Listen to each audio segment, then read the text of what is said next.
Hey guys, welcome back to the channel. My name is Pope Metallicus, and welcome back to Rock and Roll Religion, where we're talking about a pretty interesting band today. Not one that's super popular, and not one a lot of guys are willing to give a fair hearing or even listen to. We are talking about Stryper, probably the first, at least first mainstream Christian metal band, hmm which is rather interesting. And here to help me do that, I got Sergeant Herbs with me. Howdy, howdy. You can also How's it? call me Sarge. How's it going, man? Pretty good, pretty good.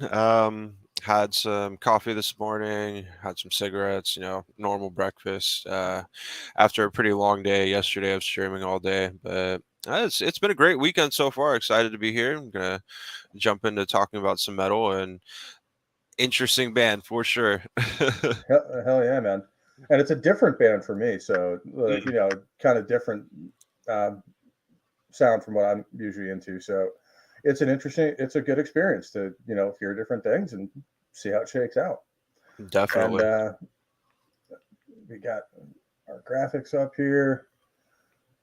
And let's see who's in the chat. We got Lasso of Truth. Hey, how's it going? Glad you can make it. What's up, Lasso? And Papa Cotton was here earlier. I don't think he's here now. I think he was just here to heckle us about Stryper and then leave. Oh, yep. Oh well. But yeah, we'll see. We'll see who shows up. And without further ado, let's get into the first record here, which they were perfectly happy saying exactly who they were right from the outset because they have an Isaiah quote right under the name of the band. They don't even have the name of the album on the front of the cover, but they have that. They have the Bible quote. Yep. So Isaiah 53:5. Can't so exactly remember what quote that is. I'd have to look it up, but I mean you would know far better than I would, but it's like that's certainly a bold statement to go mhm. to Mhm. start off your career on. Yeah, yeah, as you were saying earlier, this is right at the tail end of the Satanic Panic that was happening during started sprouting up in the 60s, was happening a lot during the 70s because you had bands like Black Sabbath that came out, and their stage act definitely stirred up some feelings with Mm-hmm. a certain group of people.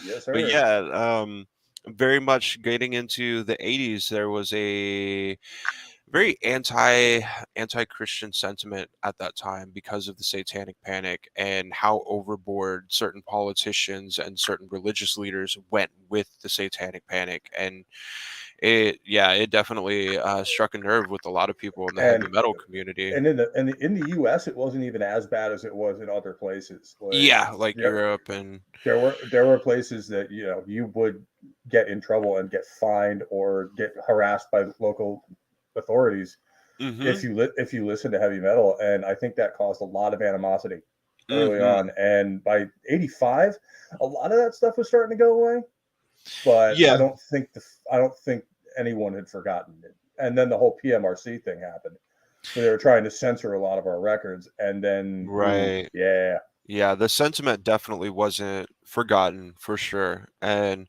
then if you think about too the style of music, hi Mila, the style of music that's prominent at that time, you have bands like Def Leppard and Guns N' Roses coming up in the hair metal and glam metal scene, and Stryper is playing the same type of metal and being very upfront and open about being a Christian band.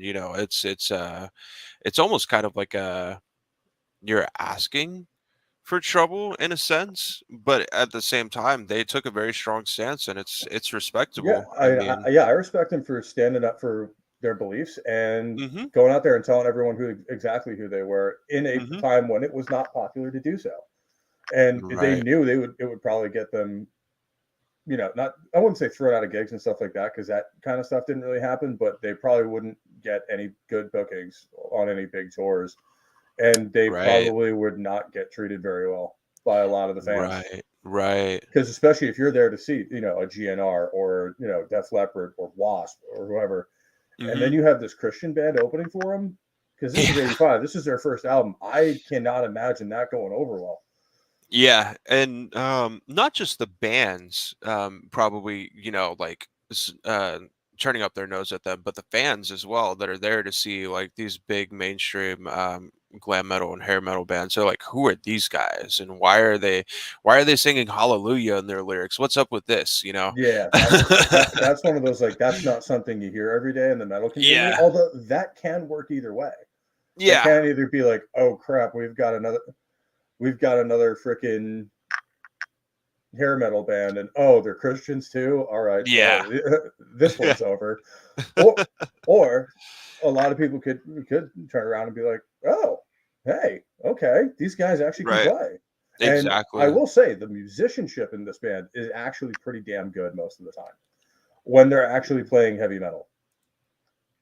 Right, right. No, and going back on the topic, sorry, I got to refocus my camera here and turn Yeah, it no off for worries. just a second. But yeah, no, we were talking a bit about it, and you mentioned that the main singer for the band, right, also plays lead guitar. Yep. So my introduction, I listened to the third album, which is probably a mistake. I should have started with this one first because this one's great. Like when the guy's busting out with his solos and like some of the intros to the songs, the guitar intros are just like absolutely fantastic. I'm like, this guy can play, and I'm hearing stuff that he's doing with the whammy bar, where he's doing these like dive bombs or flutters with the whammy bar, and I'm like, yo, this guy actually can play. Like he knows what he's doing, and he sings too. Like I didn't know that listening to him. I thought it was like two separate people. That's pretty legit. Yeah, like, Michael Sweet is a talented as hell musician, apparently. Hmm. I think Hmm.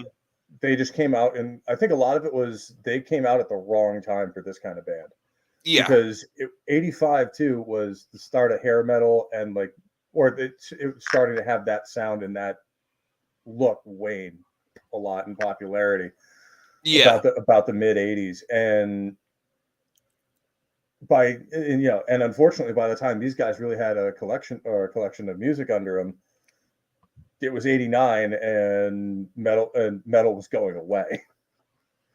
Yeah, So yeah, and there's a big reason for it that we've talked about before on previous shows where grunge and alternative came into play. And while there are some bands that I like, I still am kind of like it did ruin the stride that metal had going for it into the 90s. So there's like Stone Temple Pilots is a decent band. I love Alice in Chains, but yeah, as AIC's far as like, AIC is probably the best mhm, out of out of the bunch when it comes to that. agreed, agreed. It's just what alternative and grunge overall did. The Gilk Man. What is up, the Gilk Man? How's it going, buddy? But yeah, Stryper was biggest during the whole Satanic Panic, Tipper Gore freak out era. This was a little Mhm. later.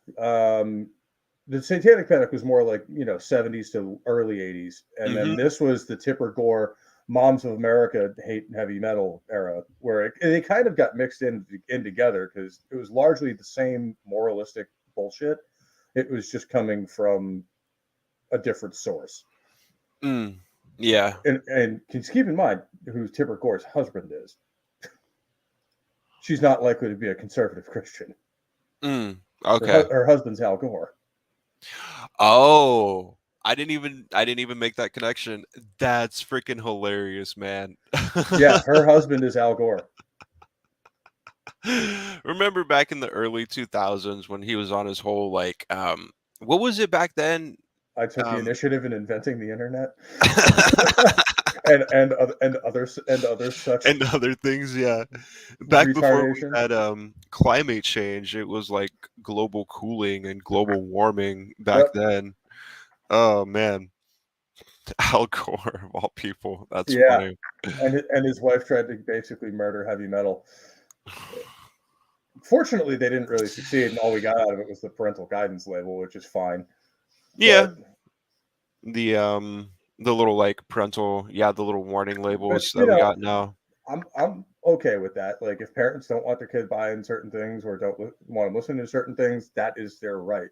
Yeah, But that doesn't mean you get to take albums off the shelf right. for it. Right. That's an infringement on freedom of speech, essentially, and using business to do it as well, which is really kind of a specific word, and very authoritarian and not cool. Yeah. It's and like that whole censorship thing that was going on in the 80s and even into the 90s with some video games and stuff, like Hmm. the left and the right were both trying to do it for different reasons. Oh yeah. Oh yeah. And like one of them didn't like video games because they're violent, and the other one didn't like this because it freaking it's I don't think it's communist Bush. I think it's just authoritarian in general. And it can be from either side. Like, Yeah. a right wing authoritarian is just theocracy. But no, I think that it's just that inclination towards I don't like that, so no one should have it, Hmm. that a lot of Yeah. people have, and that's an instinctive reaction from a lot of people. And whereas people more towards the middle of the road, it should be more of a I don't like that, so I'm not going to interact with it, Hmm. which is how people should act, Yeah. Yeah. at least in any Yeah. kind of free society. Right. Yeah. If you don't like it, don't buy it or don't interact with it. Which I guess now has become like a bit of an offensive thing to say to people, which is like, but whatever. Yeah, But I yeah. mean, you can't. I Mm. mean that's the thing. It's really just do what you want and fuck anyone who says different. Like, Yeah. and that's always been the heavy metal way. And I think Stryper actually kind of would agree with that statement because they Hmm. came into it uh, in a genre of music that was not that they would not be popular, or they were certainly going against the grain, which Hmm. pretty much anyone who says otherwise, like that's kind of what heavy metal is all about, is being your own person and going Yeah. against the grain and just going out there and playing the music you want to play. Oh, absolutely. Absolutely. And So in that case, Stryper is a lot more metal than people give him credit for. a lot more A lot more, rebellious. yeah, and a lot more metal in terms of their attitude than people give him Hmm. credit for. Yeah. So Yeah. And you kudos know, to them. one of the things that I've really enjoyed about this album is listening to the songs. There's definitely like they've got some of their evangelical songs, which good on them. They take their stance. They're gonna make those songs. But there were songs I was listening to. I was just like, man, this feels like a song I'd listen to at just like by a regular band. Like there's nothing like overtly like evangelical about some Yeah, of their songs like where the title track's a little of both, where the lyrics are a little both. pretty evangelical, but the music behind it is heavy as fuck, Yeah, yeah. and they just go for it. And you know what? I was glad to see it. Unfortunately, the rest of this album is kind of inconsistent. Like It you'll is. have one or two real bangers, and Mhm. then you'll have one of these, and every 80s band did it, those sold the hell out power ballads that are just made for like mainstream radio, and Yep. every band did it, and it wasn't good when the first ones tried. Oh, man. I don't know which track it is, but the one that comes in where with Michael singing and you hear the piano in the background, Oh yeah. I did a double take and I was like, "Wait, am I listening to Queen? What is this?" I thought I was listening to a heavy metal band. I'm like, "Okay, keyboards are acceptable in certain circumstances, but this is definitely one of these where I'm just like, this ain't heavy metal. What are we doing here?" But that's my opinion. I do totally agree with the power ballad. It's overdone, it's overplayed, it's specifically done for radio popularity for sure. And and just I and if you guess want to to do like swoon the one or two, ladies. and if you want to do like one or two a record, Hmm. okay, whatever. But like there's They like did three had or like four on this four. one. Yeah, they had like four on this album. I'm just like, and this is getting to be a bit much, man. Yeah, like I can take a power ballad, and worst case scenario, I'll just remember what track that is and skip it next time. But uh, and some of those power ballads are not unlistenable, or not, and some of them can even be kind of interesting. But mhm. Mhm. the that whole phenomenon that for that style of song on a metal records just needed to die in a fire, and unfortunately, it wouldn't do so for another 4 or 5 years. Yeah, unfortunately. And really, unfortunately, a lot of the OG heavy metal bands were the ones kind of leading the charge on that one, because Priest kind of did that a little bit with Turbo and some of their earlier stuff, Mm. which they a lot of it was made for mainstream radio play, and it wasn't very conducive to the music they were actually making. And Yeah. this band sadly is no different. Like they had, although they were probably contractually obligated to make some of those songs, because you don't have a band that has that dual personality unless they had to make a deal Yeah. Yeah. to get this thing off the ground.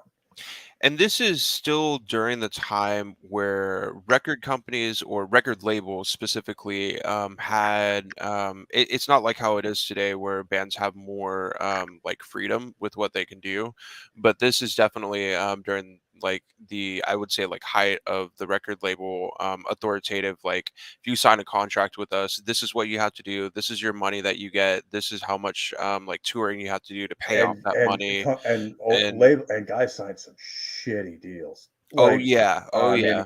we've been over this on the channel before, the tragic tale of Grim Reaper, Mhm. where they got in a fight with their label and left, Yeah. only to realize that they couldn't even reform because their label owned the name Grim Reaper. Yeah, yeah. So Eh, that band was just done at that point.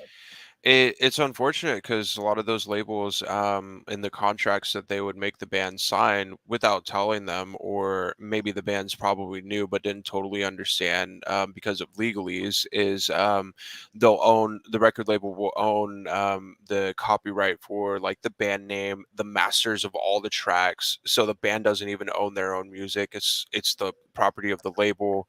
Yep. You're essentially signing a contract for like a loan shark pretty much to get money to record and tour, and all the money that you make, like the profits you make on touring and album sales, first have to pay the label back, and then you get whatever profits left over. So it's, yeah, a cretaceous period of the record industry. Yeah, I totally agree. It was very much There was some really shady shit going on in New York and Hollywood back in those days, absolutely. and I mean some of it would become illegal later. Yeah, yeah. I mean, But stuff like back in these days, like they could basically make you sell your fucking soul yeah, in order to make a record, and it was all fine. And whatever was on that contract was legally binding. yeah, unfortunately. Gratefully, we don't have that kind of stuff happening as much anymore with record labels. Record labels are a lot more DIY oriented. I think a lot of Or it too is the rise of Napster and the internet. oh yeah, oh It yeah, broke that cartel they had over publishing and also over distribution. because you just can't make album sales like you used to. Well, And and not only that, guys who never had a label. Dan Vasc is the perfect example. mhm, Nobody's ever signed him. He's never had a record label, and he has like 670,000 followers on YouTube. mhm. Every time he makes a track, it turns out hundreds of thousands of views.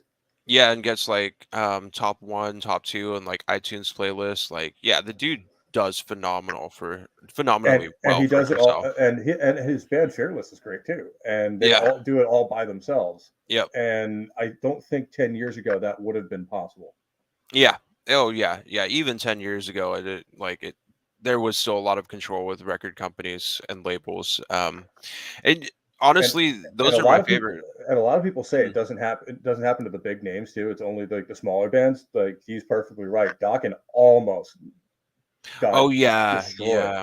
and I Dokken was remember a big moneymaker early on. I remember hearing about that. Yeah. Yeah. Tooth and Nail, did they used to be like a Christian based label or Well, this is Electro Records. okay, okay. Tooth and Nail was the album. Tooth and Nail was the album. Okay, okay. I'm thinking of, yeah, there was a like a Christian label back in the day that signed a bunch of like hardcore and punk bands Hmm. that Yeah, was called probably. Tooth and Nail. Oh, was it? Okay. Yeah. I think I can't remember what bands all were on it, but there was a few like Christian rock bands that I listened to in high school that were signed to them. But um, yeah, they did some of the DIY stuff, but That's like my favorite type of Actually, metal and okay. bands to listen to nowadays. Is like I like the DIY stuff, and like Oh yeah, because they have more control over what they're writing and playing, and more creative freedom. So you get to listen to what they actually want to play. yeah. They have a lot more freedom, and you're Mhm. actually listening to what they wanted it to sound like, rather than what the record company demanded it sound like, because we still owe them money. Yeah. Like So even Disturbed's first two records were like that in oh 2000. yeah, Like if you notice the absolute sonic shift that went from their first two records to 10,000 Fists. yeah, yeah. The first two, I'm don't get me wrong, the second one I kind of like a fair bit. The first one I'm actually not that big a fan of. Hmm. And then 10,000 Fists is just an absolute juggernaut. Yeah, yeah. And it's very different from anything they'd done before. It's when you can get a good label that puts together good producers that can help the band actually like bring out their musical talent. That could be That's it as well. Yeah. But I think that what really happened with it is a lot of bands, especially in the new metal era, the only way they would get signed is these companies wanted creative control for the first couple records and try to get them a name and get their brand out there and Right. make money on it right away. Get And them a couple then radio hits. Yeah. yeah, and then they could do what they want once they'd proven themselves and paid back what they owed the studio. Yeah, yeah, that's actually a really good point, and that's probably what happened with Disturbed. They probably got the producers they wanted. They were able to get the sound that they wanted on that third on 10,000 Fists. I remember really liking that album when it first came out. And I was like, "This is good. This is not the stuff I've heard before." But yeah, yeah, so that you do make a good point with that, like the label control. Maybe this band only wanted to write like a couple of power ballads or like one or two, but they ended up having to do more because maybe they needed radio hits because there's like contract from the label. But Especially because it clashes so much with the rest of their sound. yeah, it was very inconsistent. It was very out of the blue for the rest of the album. For me, I was just like, what? It totally threw me off. Like it doesn't have the same you know how like albums will you'll listen to them, they'll have like a certain kind of flow and consistency to it because sonically it'll be consistent. Sound the same from song to song Yeah, even and though each song is this one different. was very all over the place. Like Mhm. you have a couple real bangers in the beginning, and then it would just Mhm. grind to a halt. Yeah, yeah, yeah. That's something that you kind of want to do with a live show. So you can have those like ups and downs, unless you're one of those metal bands where you just want to power through the entire hour that you're playing your set and just have all bangers all throughout, Oh like yeah, high energy. I mean that's how some bands are. Like if you go to like a Racer X or Motorhead show, Oh yeah. it's just going to be a balls to the wall. They Yeah. don't do slow very much, Yeah, yeah, which I love. I absolutely love. or Slayer It's for that matter. I don't think they have a song that's even could even possibly be considered slow. do they? Yeah, I don't know if they know I how mean, to do slow. what's the slowest thing they've done? Seasons in the Abyss, maybe. Maybe, yeah, yeah. If that one could be considered slow. Yeah, uh, I mean, we're talking a band that their time signatures read like an EKG machine. Distinctively corn. I'm not sure about that one. They did go through a sonic shift later in their career, and they got a lot more produced. Mhm. I don't know what I think that was on the band that was really trying to get more mainstream and have more commercial success. Because I mean, albums like Follow the Leader, they were on every place. They were on total TRL. They were on MTV all the time. Mhm. Like they got that taste of commercial success, and I think they really just went for it. And I don't think it worked out all that well for them. I mean, they still had a couple of good ones after that, but I think they changed their sound to go a lot more mainstream, and I don't think it worked out for them because that Yeah, was about the time people stopped listening to Korn. yeah, yeah. Specifically for that band, I think it was Follow the Leader that was like the peak for their album performance or like discography, if you want to call it that. But yeah, It's for me specifically, like when I listen to Korn, it's just like it's whatever I'd heard on the radio. I haven't actually sat down and listened to a full album, Their first except couple of like, records are actually savage as hell. okay, okay, I'll have to check them out. Yeah. But they used to sound a lot more raw and a lot more well, not punky, but like more thrash or Okay. more like you know more like a Pantera or a Gojira Okay. than they did later on. Okay. Okay. Yeah, I like Gojira. Yeah. So They're another that's one that's underrated. Well, actually, hmm not really these days. Early on, they were. early No, on. Yeah. Yeah. nowadays everyone knows who they are. So, Yeah. but yeah, this album it wasn't like I'll put it this way: it was a good start, Yeah. a good introduction to the band. But I think there was a little to be left or a lot to be desired in the execution, hmm and I don't think it's not. It's one of those things that you're not quite there yet. Like just tone it down on these things, and then we'll be better next time. And some of the Yeah. writing I think could have been a little better on this record too. Like they would get better very quickly because the next one doesn't have this problem as much. But Mm. how do I say this and not sound like an asshole? Um, this album, some of the lyrics do come across as very in your face and very preachy, Yeah. It does. um, which they toned that down a lot on the next record, and I think that's one of the reasons it's received a lot better. hmm Yeah. And I think part of that is again the live show of when you're opening for Motley Crue or whoever, they're going to be sitting there in the audience going, "I came here to hear songs about sex, drugs, and rock and roll. Who are these assholes?" Yeah. Yeah. Yeah, that's one of those things. Not so much of a problem these days because there is a lot more of a Christian rock and Christian metal scene these days. But back then, like, I can totally understand them toning it back for Well, sure. and especially because like a lot of metal fans like they would have no idea who these guys were. They're on their first tour. Like Yep. Stryper, Yep. yeah, we'll give him a shot. I Yeah. mean, that's usually how that's usually how I treat an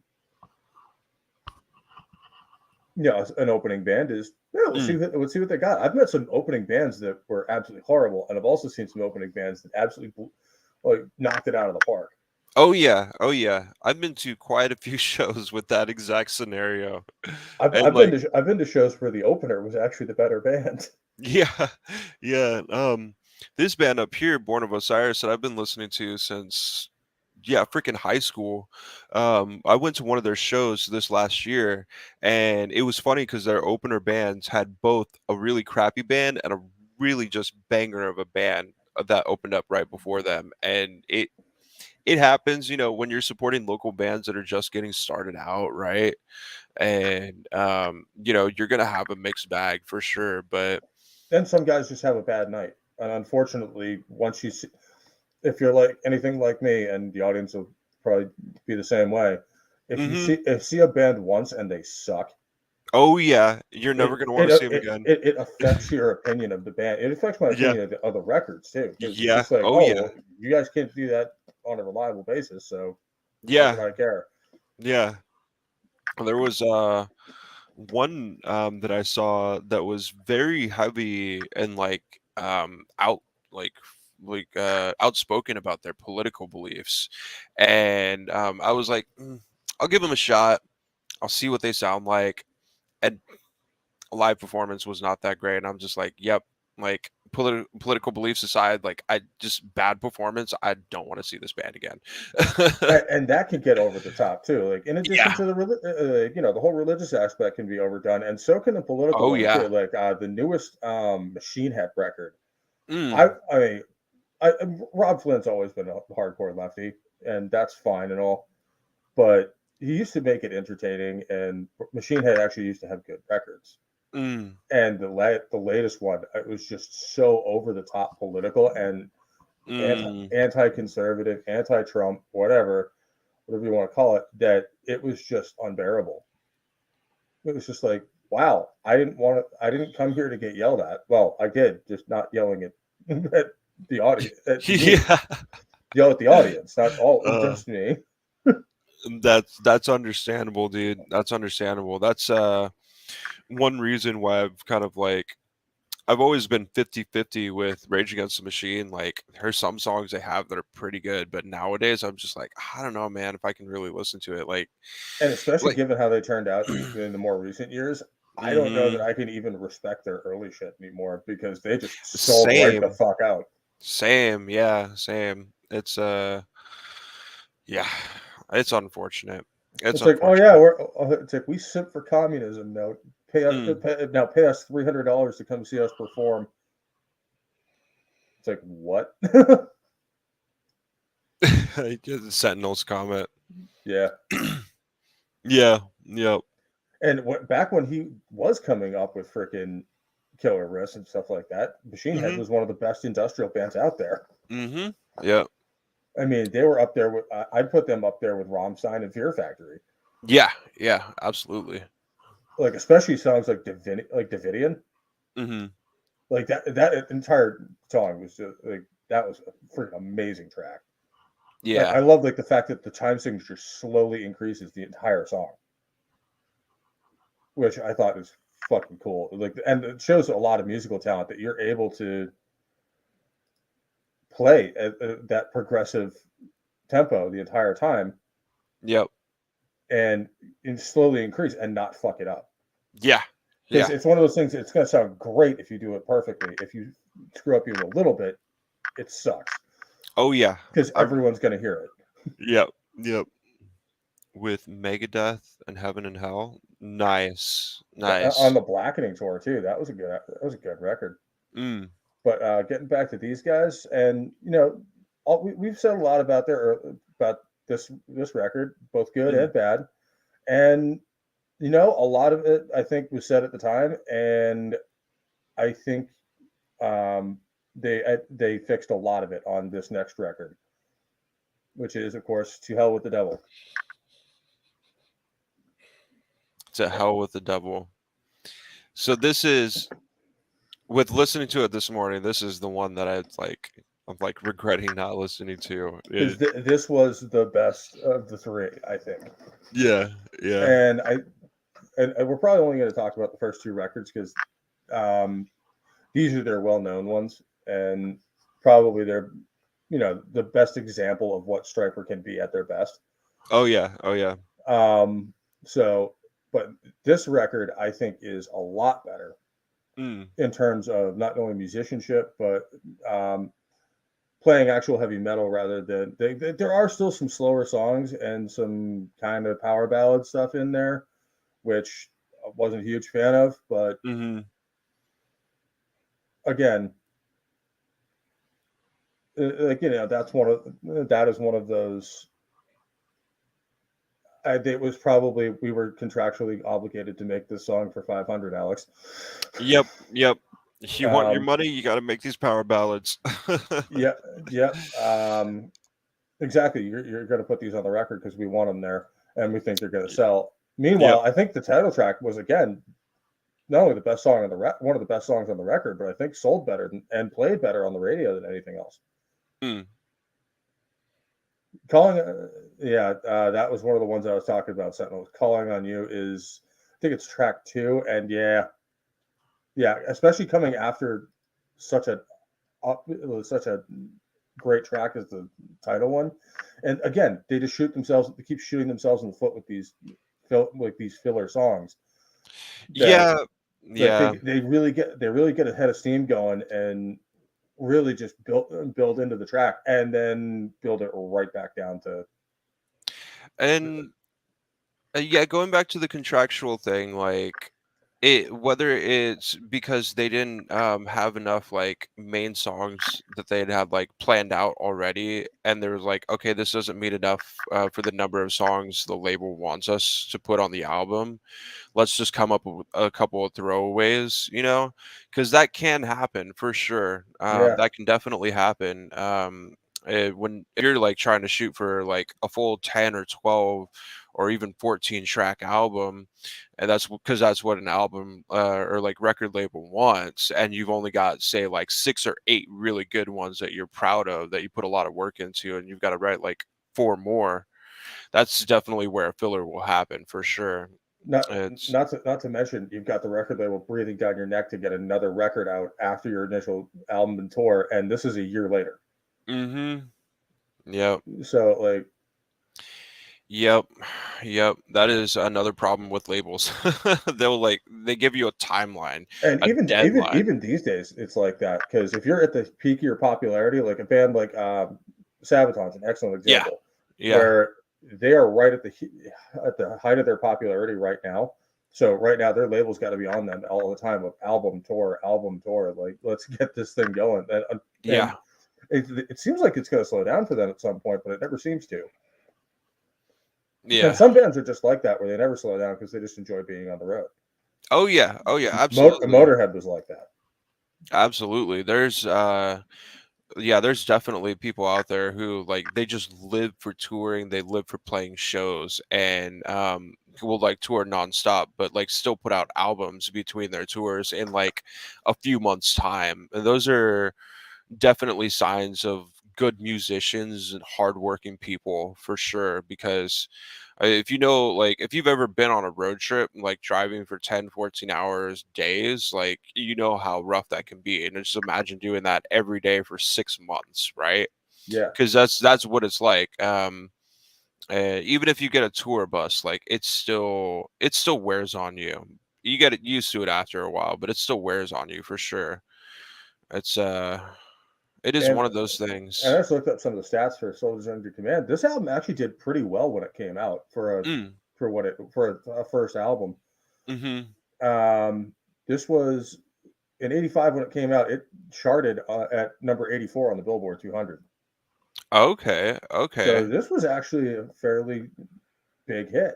Yeah, yeah. That's definitely an accomplishment right there, for Yeah, and sure. it has gone gold. Okay, So okay. this album actually had some staying power behind it. Nice. Nice. That is definitely an achievement for sure. Yeah, and I'm trying to think of see what label this was recorded under, and I don't see it. Um, you could probably find that out. Yeah, and this, I mean, and looking at the stats for this one, it was apparently, just looking at the blurb here, it was the first Christian metal album to achieve platinum status. Enigma Records. Enigma Records. Okay. So I looked that up and then go into okay, Wikipedia. So popular rock and alternative American label in the 80s specifically. Okay. So they went Started away. Oh yep, yeah, started it's in on this one 81. too. Okay. Based in California, makes sense. Founded and run by two brothers, William and Wesley Hine. Interesting. Which is funny because the band was too, Nice. Yeah. being Michael and Robert Sweet. Okay, so specifically Enigma was for punk rock, alternative, and heavy metal music. So for the 80s, that makes sense because like punk rock and heavy metal was big in the 80s for sure. Yeah, and that makes a lot of sense. Yeah. Yeah, definitely. Um Oh yeah, oh, he's right for this one too, benefited with heavier songs for music videos. because the '80s were huge with music videos, and Yeah. Yeah. oof, Apparently, this band was their biggest commercial success too. really. Well, I mean, Yeah. I was actually surprised when I just looked that up with how high that charted when it first came out. Mm. So I was just like, okay, So they went into in 84 after this would be like probably right around the time that they had signed okay, label's first release was one of Motley Crue's first albums, Too Fast for Love. really? It was okay. It was initially released under the band's own record label, Leather Records, but then manufactured, marketed, and distributed by Enigma. And then of course they moved on to Elektra. Elektra is the big one that had Motley Crue. Yeah, that happened a lot. Where Yeah, these bands would get started with a smaller, more genre specific label, yeah, and then if they got any kind of mainstream success, like your one of your first records topping in the Billboard Top 100, yep, yep. You get picked up by a bigger label. all of a sudden the bigger labels would start knocking on your door, and they'd basically buy you off of Enigma or Absolutely, whoever. yeah, absolutely, yeah. So I haven't watched this episode. Like, I don't want to do like a lot of history of the band. That's more Razorfist thing. He's done a Metal Mythos on these guys, and I've interesting. I've watched it, but I haven't really. But I wanted to do more on the musical side of this. Although we are Yeah. getting into, and this is what the band looks like, and I can. Oh, sorry. I can easily see people not, being down with this band in 1986. So they each have Bible quotes listed under like the role for their band. I mean that's pretty cool that it's two brothers.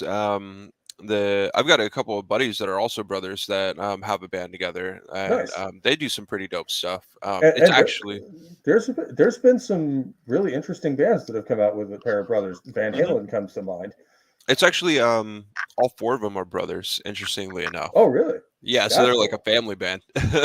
But the two main guys that are my buddies are the older brothers that I like hang out with a lot. But yeah, no, yeah, that's a great point. Van Halen, freaking like music running in the family, like you can get some really good fucking music out of it. Oh, yeah. I mean, and especially when you have brothers who or family members who are talented with different instruments, you can really kind of play around it and come up with some interesting stuff, and Yeah. have some really multi-talented musicians. Oh yeah, for sure. Like, No, I mean, hell, Alex was originally the guitarist, and Eddie was the drummer. did Timothy Gaines play in any other bands? Because that name sounds pretty I want to familiar. say he did later. Okay, okay.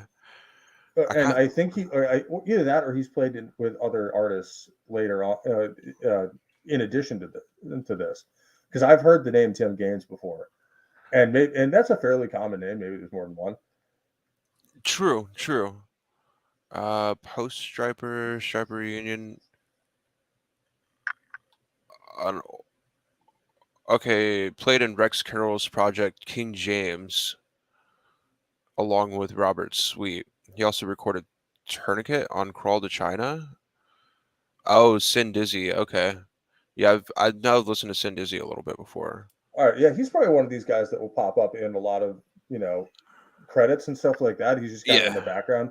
I mean, Yep. that's kind of how bass players work. Unless you're a Steve Harris or a Lemmy, Yep. Yep. you're just kind of in the band and show up in the credits and Yep. stuff like that.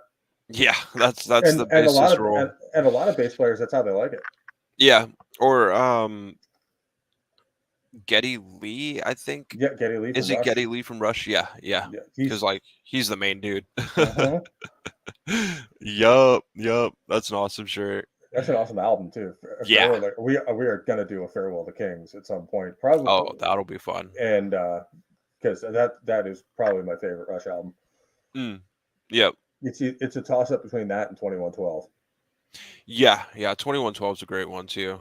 That's I've had a few fun trips listening to that album. I But don't yeah. doubt it. Especially It's a great album. especially songs like Xanadu or Cygnus X1. I could definitely, Hmm. especially the bass lines in Cygnus, I can see Oh vibing right yeah. along to some Yeah. freaking. Great driving music too. Yeah. Mm-hmm. But yeah. Oh, that's pretty cool. So it's the main guy, Michael Sweet, is doing the lead guitars and vocals, and then so the brother is the drummer. Okay, Yeah, I'd wondered about that. they have two leads apparently. Yeah, Oz Fox also plays lead and backup vocals. Okay. So that's not that uncommon for the lead guitarist to be a backup vocalist, but Mm, to do lead and lead and acoustic guitar, which is interesting. Yeah, yeah. That's pretty common with Christian groups, as they'll use an acoustic guitar, 'cause, like Well, yeah. worship music and stuff like that. But I mean, yeah, no, it's also not uncommon for like rock and alternative bands to have like they'll play acoustic versions of their songs, or they'll throw an acoustic guitar in there for No, some songs. it's But also not that uncommon for a metal band to have two lead guitarists. And if these guys were listening right.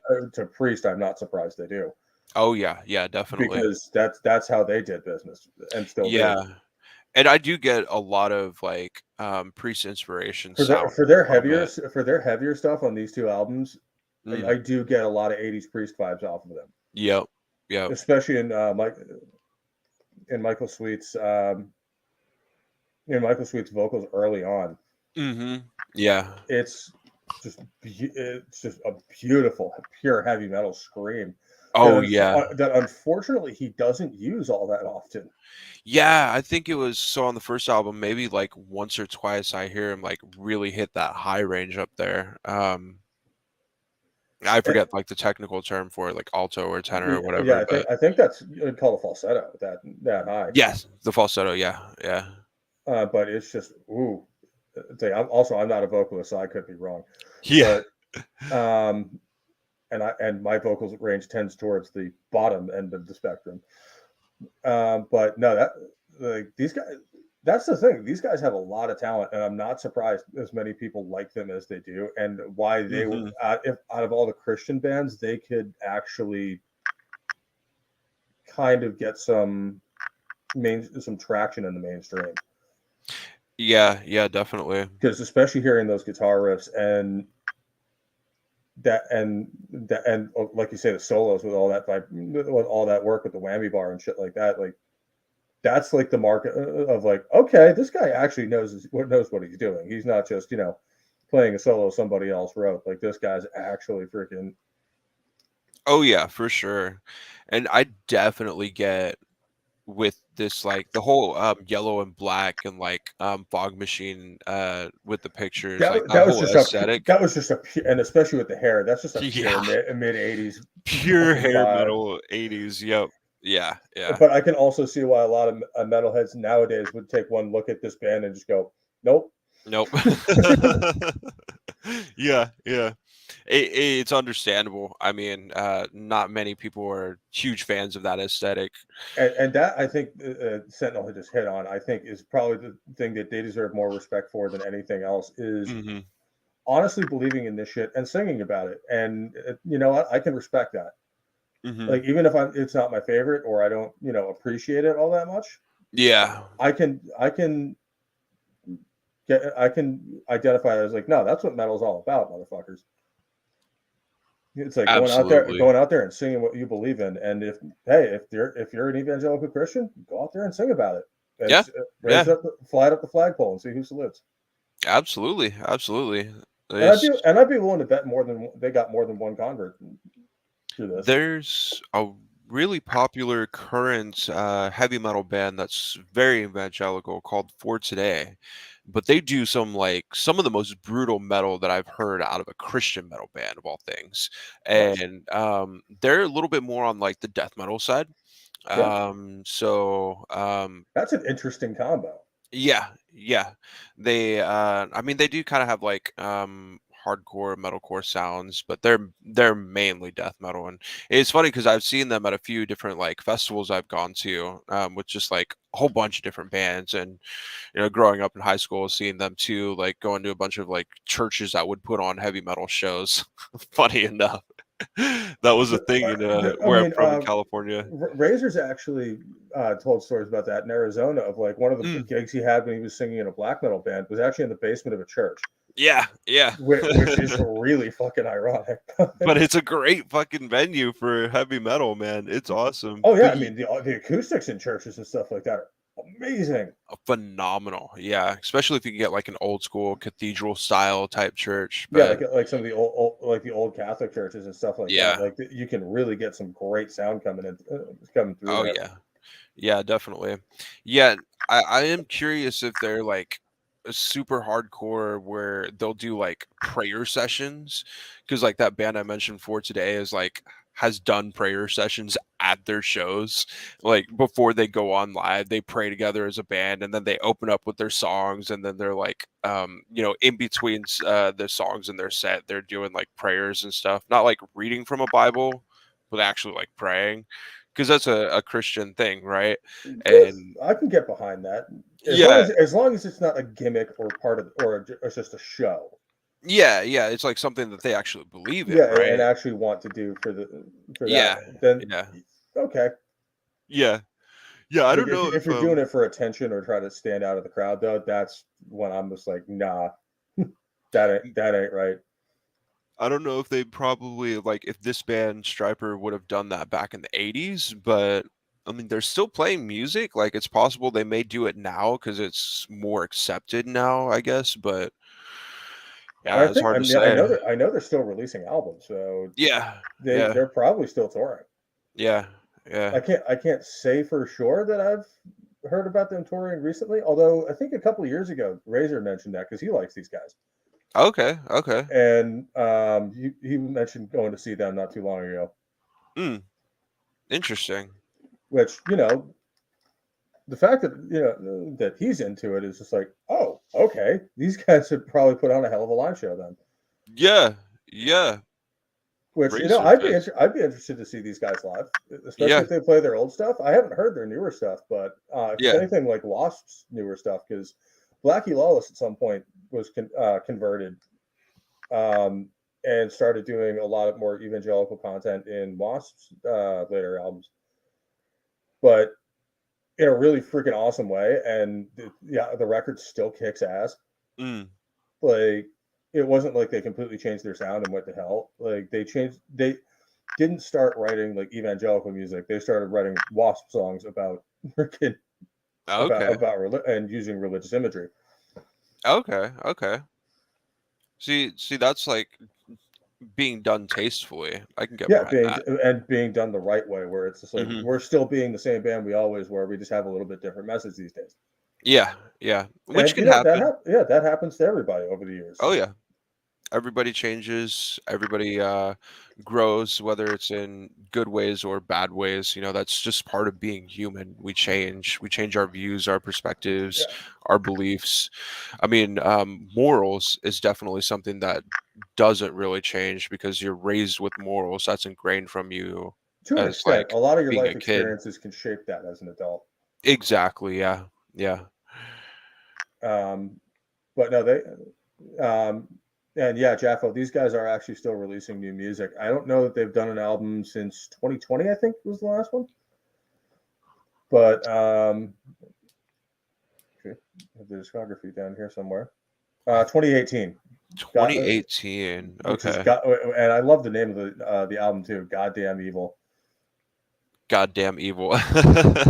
That's a nice play on words. Yeah, I know, and I think that, and this album's pretty good with that too. To hell with the devil. Like, okay, Mhm. that's kind of clever. Yeah, yeah. No more hell to pay. Fallen, goddamn evil has been a triumvirate of return to form. Okay, okay. Excellent. I always like hearing when bands that have kind of fallen off like come out with that period of music that they get back to what they were always meant to be. Mm, absolutely. Priest certainly has those records after the ones in the 90s, and then they came out with Angel of Retribution, Redeemer of Souls, and Firepower. It's just like, okay, Mm, Priest is back. yep. Nostradamus doesn't count. We don't talk about that one. That's funny. Three out of four ain't bad. uh, That album never made sense to me as a Priest record. That should have been done as either a Rob Halford or uh no, that's not these guys. That is Machine Head.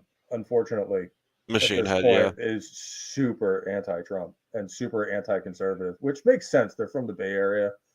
A lot of bands from there are, but Yeah, I can definitely testify to that. And it's just the culture, it's the people there. It's as someone that grew up in California, I had like I do still consider myself a liberal, but I'm not like far out there, like a far leftist liberal. Like I would be what's called a California conservative.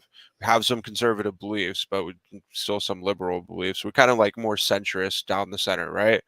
Yeah. Very libertarian for sure. Live and let live, man. Let Well, me have my guns. that is the actual definition of a liberal. Exactly, exactly.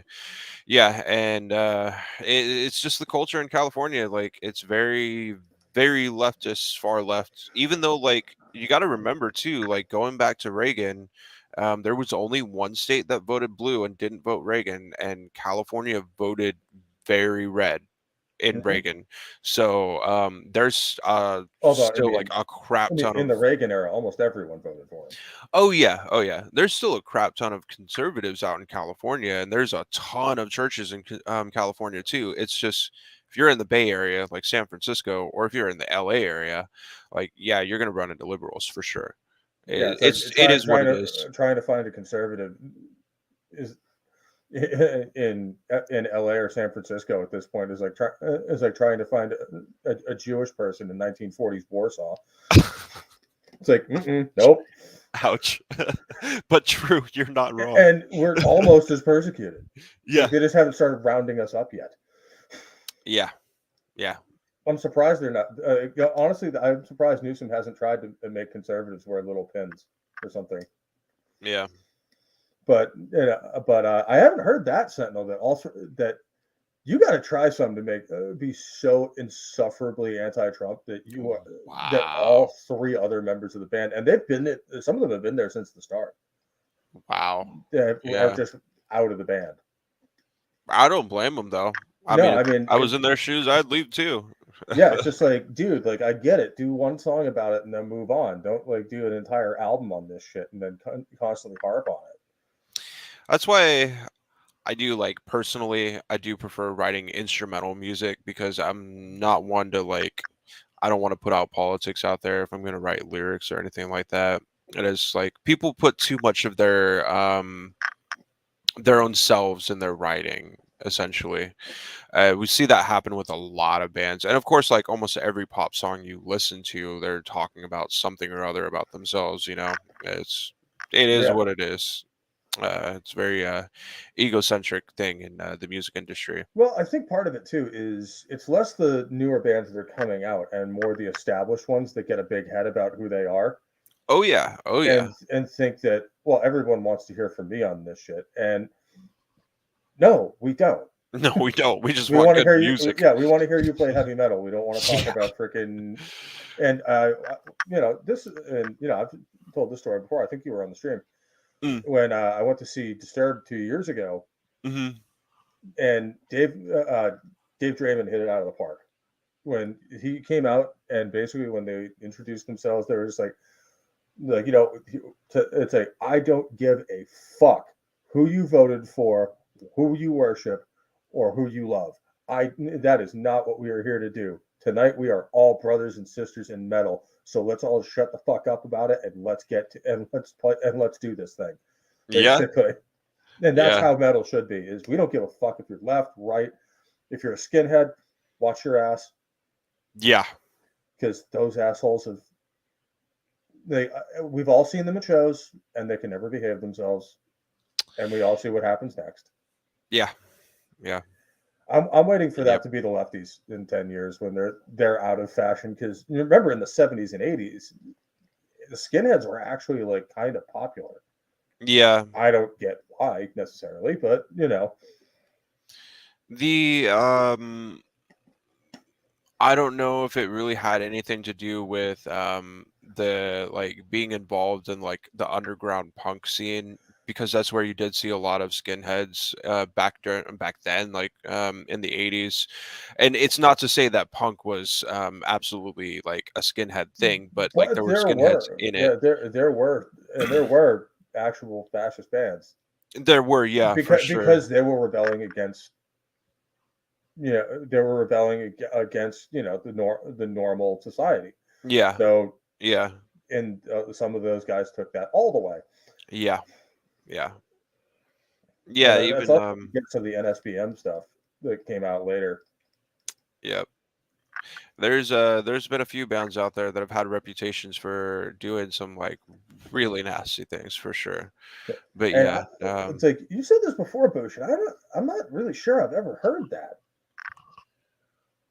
mm, Like, I disagree because just from me coming from a Christian family, like I feel like this stigma comes from religious people specifically because a lot of religious people do still look at listening to heavy metal or being a metalhead as being equated to being satanic.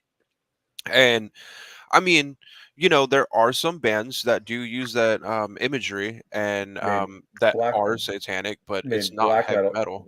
black metal as a It, genre is yeah, basically like that. yeah, yeah. But uh, yeah, And it's just I have heard like some of the Antifa morons go after bands like Marduk for making songs about World War II. Like they were all upset because they made Panzer Division Marduk and stuff like that on Warsaw, which just like it's not called Warsaw because of what happened there. It's called Warsaw because that's where they recorded the fucking album. mm, yeah, And Panzer Division Marduk, and like let's face it, you have some uh, titles, and their stage show is certainly no different. That they're not shy about saying just about anything. So why would they be shy or coy about being white supremacists? There's a whole genre of that inside black metal. No hmm one would care. And looks like DragonMaster's joining us. So hell yeah, let's bring them on in. let me bring him on. Everybody, welcome DragonMaster 360. How's it going, man? Blah, blah, blah. Yay, I can't hear my own voice. Yay. All right. I hate hearing my own voice because I sound like a freaking kid. Well, I mean, you said it, not me. uh, But how's it going, man? alright, let me put it this way. Next time that I need to do something like studying and I tell you that I'm thinking of procrastinating, please remind me about this. I, Duly noted. please, because, let me put it this way. If there's one thing this has taught me, you're good, Boosh. If there's one thing this has taught me, it's that procrastinating only makes you more stressed as opposed to, well, the actual thing. Yeah, pretty much. Yeah, Sorry about that. I dragged around to the last minute, Yeah, no and worries. yeah, I was afraid to. It happens to the best of us. uh, Sentinel, you're weird. Yeah, he is, but we love him anyway. But no, so what do you think about these guys, man? After having listened to their some of these early albums. Okay. You're welcome, Sentinel. Um, I like them. Not gonna lie, I really like them. There's a lot to I'm, like here. hmm I'm. You want me to be honest? I'm pleasantly. I'm kind of. The thing that kind of blew my mind whenever I like first got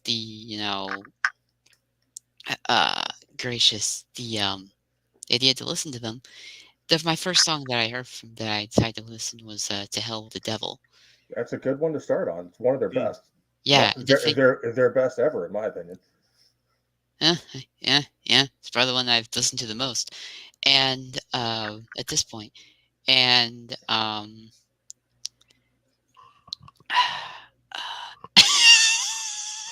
sorry, Jeff is making me laugh right now. You're Um, gonna have to ignore him. He likes to derail streams like this. Fat Chapo. Fat. gracious, what the heck was I talking about? Um, the thing that surprised me was how Bible slapping the whole thing was. It's like there's this whole stigma of metal is the devil's music, but whenever I hear it, I'm like, wait 1 second. This is this is surprisingly Christian. Well, these guys they started out as to be a Christian metal I band. know, but the thing And is, I was saying to Herbs earlier, this came out right after like the Satanic Panic and all the censorship stuff that was happening in the heavy metal community. So I think they wanted to be more of like an ambassador for Christianity to the metal scene and show that like metalheads can rock too, or Christians can rock too. yeah, And yeah, I think they accomplished that. yeah, they did, yeah. Quite well, yeah. And I think, like you said, they were Bibles. The real Bible slapping stuff came on the first record, and that was the stuff I wasn't as big a fan of because it's a little too blatant and a little too on the nose. Whereas I like it when bands kind of try to, or I like it when bands kind of try to not blend it in, or well, yeah, I guess that's the right term, is blend it in more with their music and more with the rest of the lyrics than just like just come out right and say it. But there's a time and a place for all that too, and I think that these guys are a good representation of Christians trying to be positive in the community rather than in this genre, rather than just trying to tear us down. Yeah. This whole stream thing is so weird, but yeah. And then I mean the musicianship on the musicianship on these is great. Oh yeah. Songs like The Way, Tell the Devil, obviously. What was a bunch of their modern ones that I listened to? I haven't heard their newer stuff yet. I'll probably have to listen to that at some point because Dude, Sentinel was saying earlier that their last 3 albums have been a return to form for them. dude, I gotta say, I've listened to the more modern stuff. Not gonna lie, I kind of prefer it over their older stuff because I listened to a few of them before I actually decided to sit down and listen to actual albums, Okay. but like playlists, if you know what I mean. Yeah. But dude, their newer stuff is gritty. It's really gritty. Really? Well, it's like people describe it as being heavy, but to me, whenever I hear it, I just hear like the really like guitars, like just the sound of the electric guitars. Goodness gracious, how the heck do I describe this? It has like a dirtier tone to it. Wee bit, yeah, just a Yeah, smidge, yeah. that's what we mean. That's what we mean by heavy. It's a little more distorted and a little more down tuned. Yeah, Yep. believe it or not, I actually kind of like it because I feel like that there's a wee bit more testosterone in it. But Well, I mean that sound existed in the past as well, and like in the 70s and 80s metal stuff. It was just that the recording technology wasn't really there to pick up that lower end as well. Yeah. So some of it would just kind of get lost in the background cutter. I'm sorry he's I'm not wrong. laughing. Yeah, no, it's good. Just Jeff was making me laugh right now. Yeah, Sorry. he's not wrong. But no, I'll have to. And if you like these guys, and especially if you like their later stuff, I was telling Herbs that there's a band from this period that their singer converted later in life, and their last few albums have actually had much more of a Christian meaning behind them. Oh, really? Usually in a darker sense. The band Wasp. Band Lost? Wasp. Wasp. WASP. Okay. All right. I hate wasps. Just gonna say that right now. They're well. I mean, this is white Anglo-Saxon Protestant. Oh, okay, good. And is Well, what the not to be band name racist, stand. but Well, the band name stand. Well, that's what the band name stands for. oh, They started out trying to be as offensive as possible. I can tell. And then, in fact, the Wasp first album is what prompted Tipper Gore to start the whole PMRC thing. Gotcha. She walked in on her son playing Wasp first record. I believe the track was The Animal, which anyone who knows that record, yeah, okay, I can see a mom in the 80s not being happy with that. Right. Yeah. But their later albums, like I think their last 2 have really been a more I want to say upbeat, but they do have a more biblical message behind them. Mm. Gotcha. So if you want to check those out, I think that's a good place to start. And there is a lot of other bands that are, especially more these days, that are more on the Christian side of things and are less afraid to be like that. And I think Stryper had a lot to do with that. Oh yeah, for sure. Because somebody's got to be the first one, and no one wants to be that guy. In the case of real black metal, it was Bathory.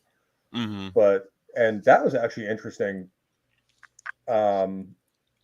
Especially like I said earlier, like I don't know if you know any of this DragonMaster, but like it's unheard of in the US ever, but a lot of places in Europe, they actually do still have or did until very recently a state religion. Oh wow. So a lot of the metal scenes in those communities got a lot more extreme because they were rebelling against, being enrolled in a state church from the time you were born. I know Arbs mentioned Italy's like that. I know Sweden and Norway were, which is why the black metal scene took off so heavily there.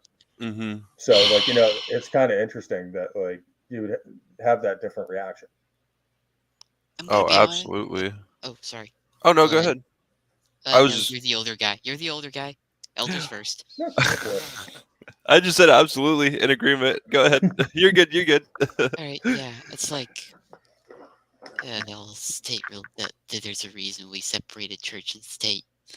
And a lot of it had to do with what people in Europe were doing. Man, that whole thing just frustrates me. And a lot of it has gone away, and a lot of it I don't think is very enforced anymore. Praise the Lord. It's one of those like.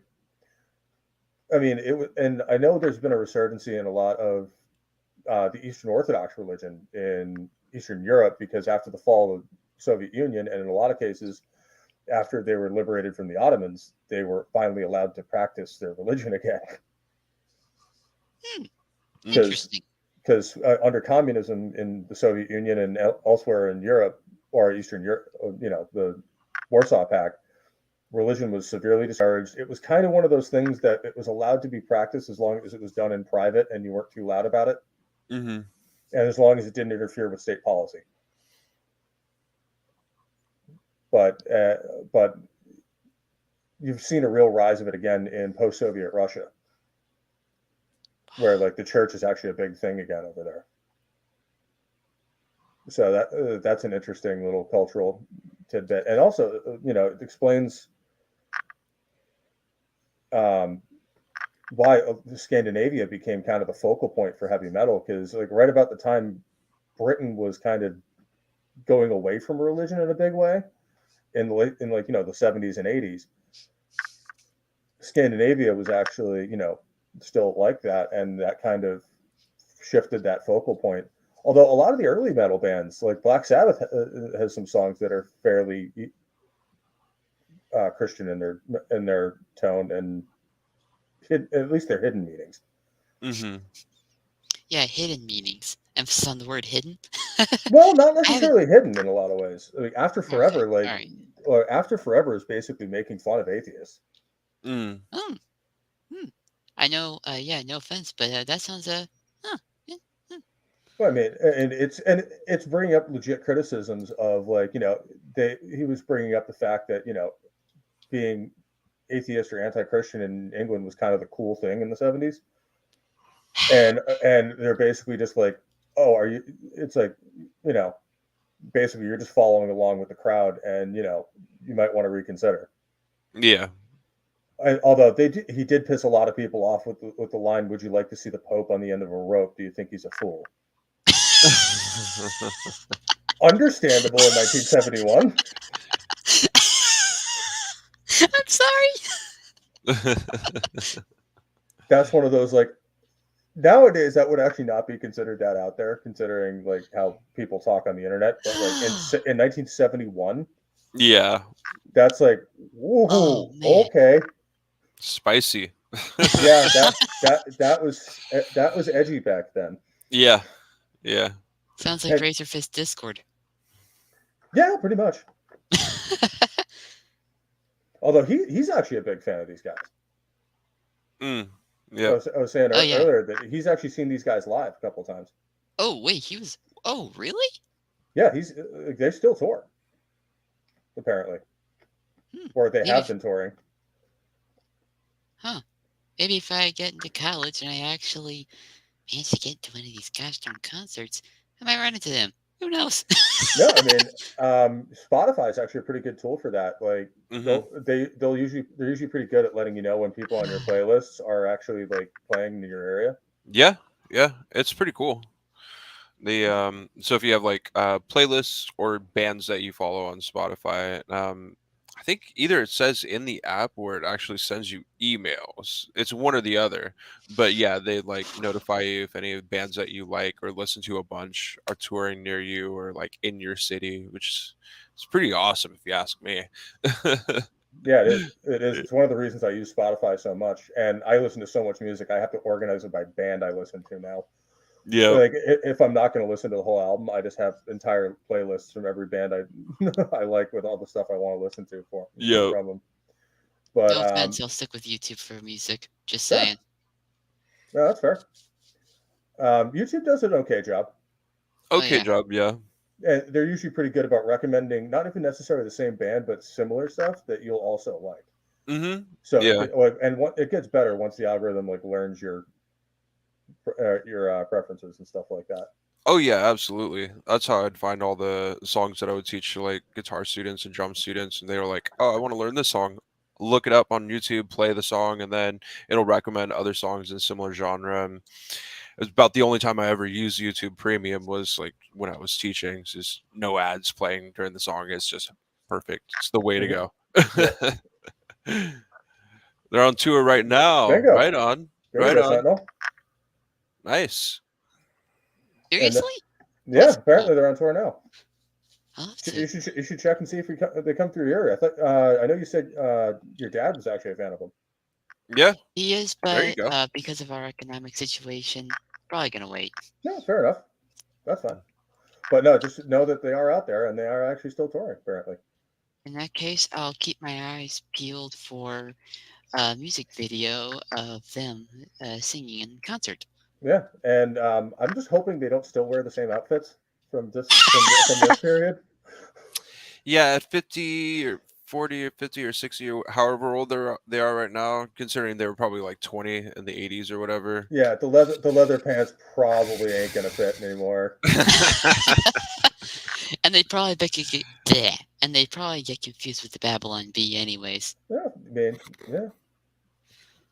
And I don't even know. I don't know where they came up with the name Stryper, or whether it was just an aesthetic they liked and they decided to call the band after it. But you know, I've It may have been from the Bible verse that they incorporated into their name. It was just kind of a play on that, okay. perhaps. Maybe, I don't freaking know. I mean, it wouldn't surprise me that they were that insightful with it. Some band names are really obvious. Other ones are actually pretty insightful and actually have a real deep meaning behind them. Mm-hmm. Like everyone looks for deep meanings in the name Black Sabbath, but it was literally because they had just seen the Bela Lugosi movie Black Sabbath, and they liked the title. Mm. And Yeah. they were looking for kind of a darker name to fit their new, deeper sound after Tony lost his fingers. So they were like, and Tony and Ozzy kind of looked at each other like, Black Sabbath. Yeah. Yeah. There you go.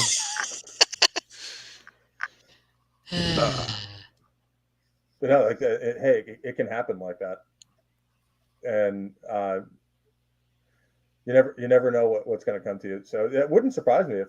And one thing I was saying to Sarge at the beginning of this was that I like how they didn't even try to hide who they were on their first albums. They came out right with a Bible verse printed right under the band's name, so Yep. you know what you're about to listen to. Yep. And they were open and proud about it in 1985 when it was not popular to be a Christian in metal. Yep. And probably got a lot of backlash for it, especially live. I bet their first like tours where they were opening up for bands was probably pretty rough for them. Yeah. But I mean, that's why you gotta have like great music, and I'm sure that's why they wrote some of the bangers that they did. You know, You want to Yeah, impress people with good music. those are the ones in the live set, and then the power ballads were the ones that either I swear to God that had to be the record label. Yeah, 'Cause yeah. it makes no sense with the rest of their sound. The power ballads have got to be for like radio play, and because the label wants them on the CD, and then the like heavy stuff is what they'd play live. Yeah, that's got to be the only thing. Yeah, and Sentinel's right, and I could easily imagine them getting flack from both sides because like the super conservative Christians are not going to like that they're playing heavy metal, and then the metalheads are not going to like that they're Christians. Yeah, yeah, especially it's just like we were saying earlier, the stigma that heavy metal had for the longest time and still gets from the Christian community, just Mhm. not as much as they used to. As I definitely don't meet as many Christians these days that say it's the devil's music, just like here and there. People that obviously don't know about Christian rock and stuff like that. But And yeah, most of the things I've heard in that vein come from people who are older exactly. that bought into it back in the day and Ex- yep, never stopped believing it. yep. Same, same. It's always old people, like people that were in their 60s or 70s. Yeah, and um, I can easily see that just getting. I mean, hell, there's people who believe all sorts of shit that isn't true and never has been. Yep. So I'm sorry. Boosh made me laugh this time. Christian rap, I don't know. I Oh imagine wait, there rap? is. Rap? Oh Yeah. wait, I can actually really speak on this, believe it or not, Okay. because I used to actually listen to a certain guy or a certain musician who goes by the name Toby Mac. You Toby ever hear Mac. of Yep. Hey Pope, you ever hear about DC Talk? DC Talk. Why does Oh, that I name sound remember that familiar? band. Yeah. I Yeah. think I've heard the name. Couldn't tell you anything they did though. Early Uh 2000s was it, or late 90s that they were around? Somewhere in that general time frame, I'd bet. But DC Talk or dadgummit, Toby Mac was once a part of DC Talk. Mhm. And what Toby Mac does nowadays is more of the whole rap side of things. Mhm. In fact, on some of the songs that I've actually listened to, or at least some of them, you can really hear like there's a certain rhythm and it's like a certain kind of rapping rhythm, Mhm. and you get that with Toby Mac. So, I mean, Booch isn't completely wrong. Okay. Yeah. No, I imagine there's Christian rap. There's pretty much whatever when you can think of something musically, somebody's probably done it. Whether it's good or not, that's an entirely different story. And Yeah. Christian disco might be one make me put a gun in my mouth, but that's mostly for the disco part of it. Yep. Wait, disco music? Okay. Now I'm unnerved. Now I'm just straight unnerved because yeah. Ugh. Mm-hmm. Yeah, it was the '70s. Mistakes were made, mostly in the fashion sense. Uh, What was that one movie that I think it was John Travolta? Saturday Night Fever. Yeah. Yeah. If you've ever seen that, you definitely know what he's talking about. Mistakes were made. I haven't seen that, but I've seen Grease.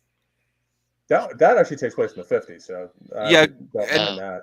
Grease isn't really disco music. Like Grease is still a musical, but that's not disco music. That's like uh what would we have called that back then? That Basically, style. it's basically a musical. It's like Yeah. it's kind of its own thing.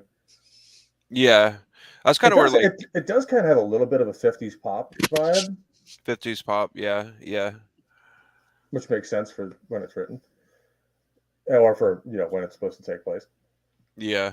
But if you want to watch a good movie about '50s with decent music, watch American Graffiti. That's a good one. hey That's a good one. Boosh. Oh, sorry. Go ahead. Hey Boosh. It's funny you mentioned that because in the very first entry in the Percy Jackson and the Olympian series, um, Percy rides an elevator. The main character rides an elevator, and the elevator is playing "Stayin' Alive," and he basically says in the whole narration, um, uh, basically, wish he play something different. Oh Mm. wait, not that one. The last one. My bad.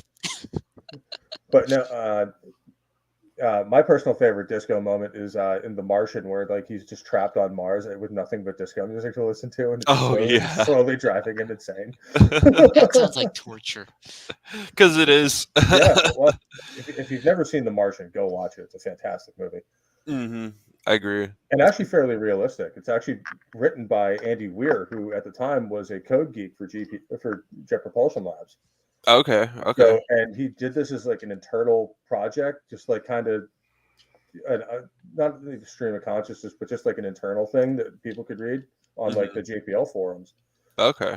And like guys from other departments would come in and be like correcting the science, and they're like, "No, that's not impossible, but here's how it would have to work," and kind of evolved into into The Martian. Mm. And the movie's awesome. The book's even better. Mm. Yeah. But no, I mean, Christian metal has kind of like taken off, and like I said, I think it has a lot to do with these guys being successful and actually making that inroad, despite the animosity from both sides. Mm-hmm. So I can respect them a lot for that, especially because, like, I've been saying it this whole stream. That is, one of the most heavy metal parts of this band is their attitude of we're going to be who we are, and we're going to say the things we believe, even if it's not popular. Yeah. Yeah. So I've been listening to a little bit of this To Hell with the Devil, like while we're chatting, Yeah. and I'm gonna say I like it a lot better. If you go to like the album that's right after this, like 1988 or 89, I think, and God We Trust, it's got to be my least favorite of like the first three albums, and it is because of like I think I told you about it earlier. It's just really, really chorusy. There's like way more chorus in like the first two albums, where this one actually like it's heavy, like it makes you feel like you're listening to heavy metal, and it's got some like Priest vibes. I like it a lot, but Yeah, yeah. when these guys go heavy, they're really good. Oh yeah. When they go for that power ballad sound, or like you say, that more chorusy, like even some of like the more like mainstream rock sound, they really kind of lose it for me. Yeah, yeah, I'd agree. But yeah, I think I'd have to agree. I think I like this album the most out of the all three, like the original three, like their first three.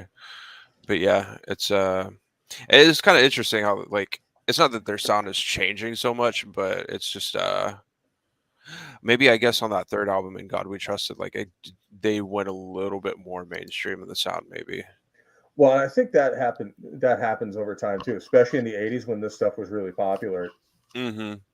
Like you had that impetus from not only you but your label trying to get you to go in that direction, so you're making more money, and so are they. Absolutely, yeah.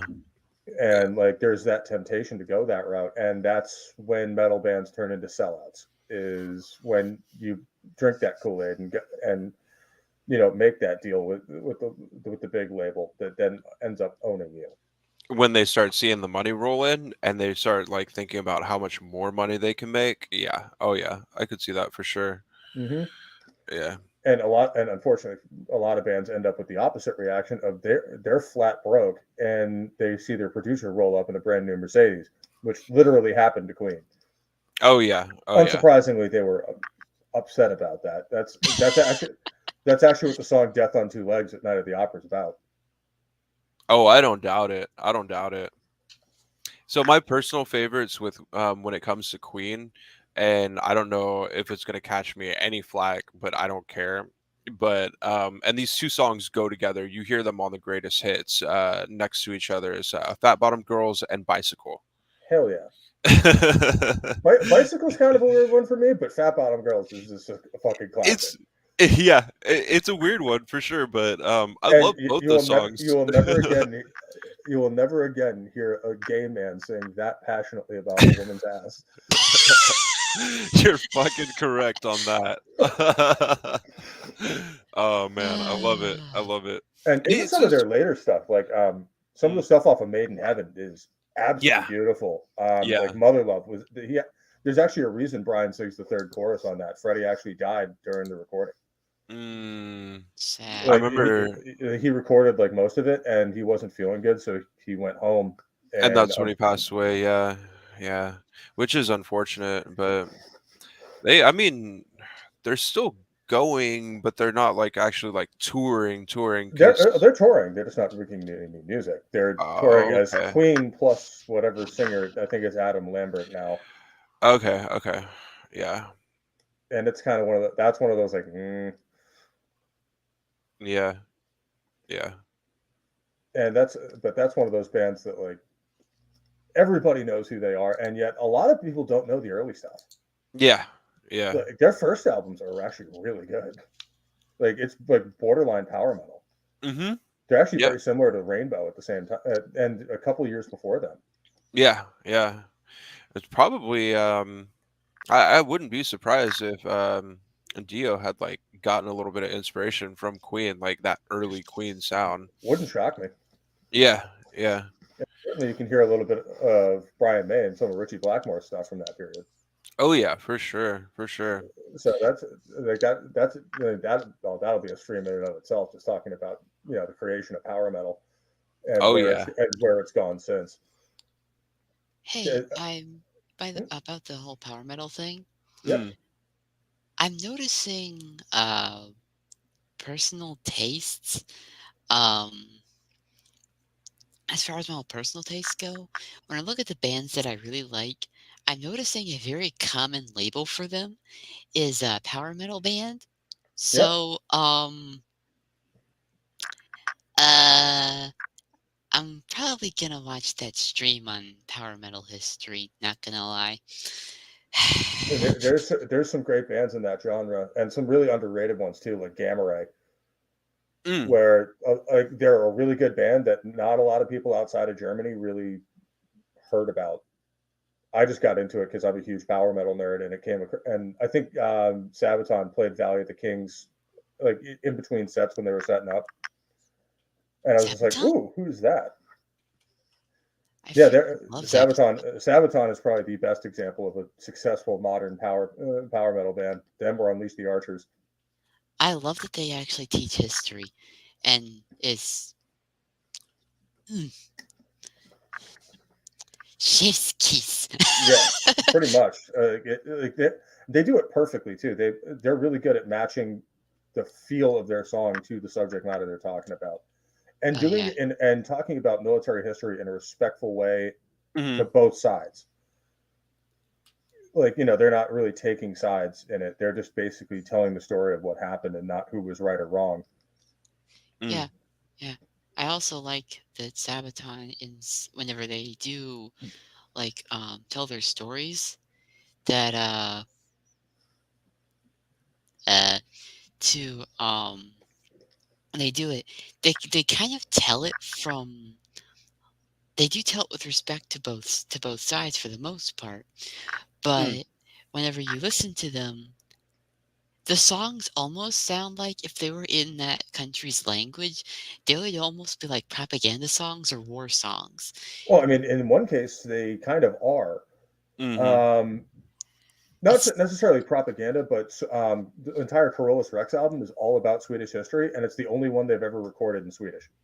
Mm. And I've actually listened to the Swedish version. I actually like some of the songs better in Swedish than I do in English, even though I don't necessarily Okay. understand what they're saying. Okay. Duolingo, here I come.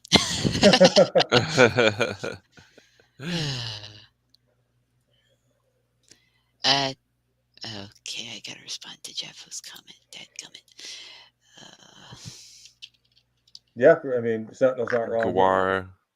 Is Sentinel's that not wrong either. Like pretty much all power metal started with Rainbow, Dio, Ingve, Halloween, and Manowar. Ingve? Yeah. And Who's one of the I'd include Blind Guardian on that list too. Guardian? Yeah, Blind Guardian. Blind Guardian. They've done some great stuff, and like for all of my Tolkien nerds in the house, they've literally done an album called Twilight and Middle Earth, Nice, nice. and talking it's about one of their Manowar? best ones. No, this is I'm talking about Blind Guardian on this one, Oh, never mind.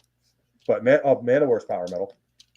Oh They're- yeah, I love Die with Honor. I love that. and I love Manowar's attitude because they are literally just they know exactly the kind of band they are, and they just don't give a shit. They just lean into it and go for it.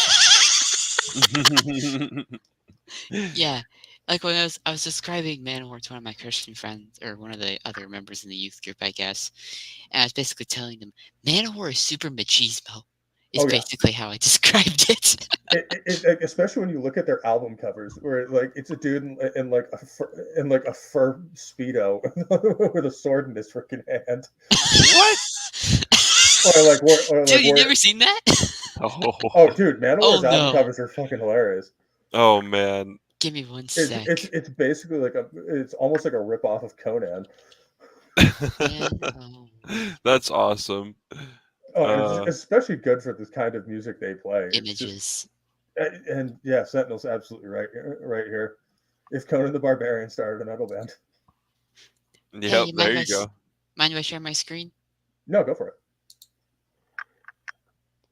Share screen. Okay. Blah blah. Don't share these tips again. Get on with it, please. Yeah, StreamYard does that sometimes. Oh yeah, StreamYard, yep. StreamYard, Brave, no. Brave tab. Manowar Google search. Share. There we go. Dun da da da. Yeah. There we go. Okay. Yeah, that's probably the best. I think that's Kings of Metal or Warriors of the World. I can never remember which. Oh, I love Warriors of the World. I love Warriors of the World is a great album. Let's see. Give me one sec.